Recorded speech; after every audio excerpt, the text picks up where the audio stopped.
ராஜேந்திர மண்டபத்துல cottage industries மற்றும் விவசாயிகளுக்கான ஒரு கண்காட்சி நடக்கிறது.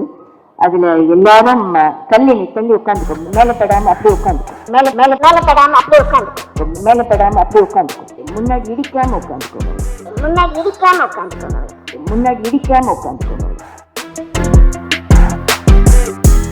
நீங்களும் பார்த்திருப்பீங்கன்னு நினைக்கிறேன் தோழர்.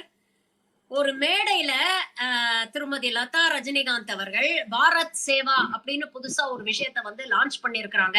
அதை பற்றி பரபரப்பா பேசி இருக்கிறாங்க, பிரஸ் மீட் எல்லாம் கொடுத்திருக்கிறாங்க.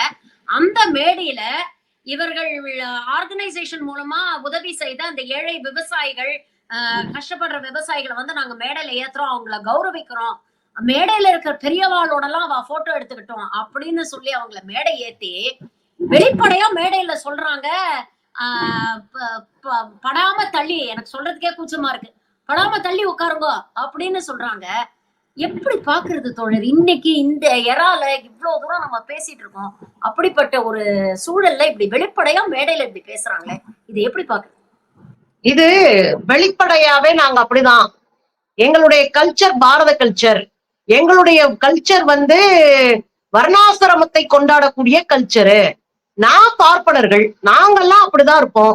நீங்க நாங்க உங்களுக்கு உதவி செய்யறோம், வர்றவாலாம் ஓரமா உட்காந்துக்கோங்க அப்படின்னு சொல்றது பின்னாடி இருக்குது சனாதன அரசியல்.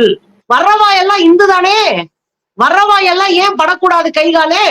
இங்க உட்கார்ந்து இருக்கிறவங்களும் மேல இருந்து தனியா குதிச்சவங்க இல்லையே. அப்ப அவங்க எல்லாம் என்ன அப்படின்னா, அவங்க பிரீச்சர்ஸ், அவங்க இவங்களுடைய மதத்தை குறித்து அவங்க மக்கள்கிட்ட போய் பேசுறவங்களாம். பேச்சாளர் தானே, சுருக்கமா சொன்னா பேச்சாளர் தானே, அதுக்கு என்ன கொம்பா முளைச்சிருச்சு? ஆக நீங்க அவங்க பக்கத்துல உட்காரக்கூடாது.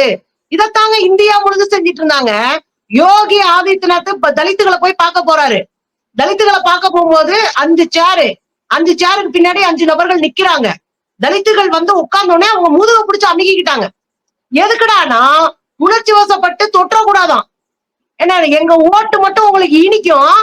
இப்ப கூட இந்த கூட்டம் எதுக்குன்றீங்க? ஏன் கொங்கு மண்டலத்தில் நடக்குது, ஏன் கோவையில் நடக்குது? இந்த கூட்டத்தின் மூலமா RSS பிஜேபி சங்க பரிவார் கும்பல் எளிய மக்களை திரட்டுகிற அயோக்கியத்தனத்தை செஞ்சுட்டு, ஆனா நீங்க என்னை தொற்றக்கூடாது, என்னடே நாங்க தொடக்கூடாது, நாங்க தீட்டு, ஆனா எங்க ஓட்டு உங்களுக்கு மணக்குது, நீங்க அதிகாரத்துல உட்கார்றதுக்கு நாங்க தேவைப்படுறோம். இந்த அயோக்கியத்தனத்தை வன்மையா கண்டிக்கணும் தோழர்.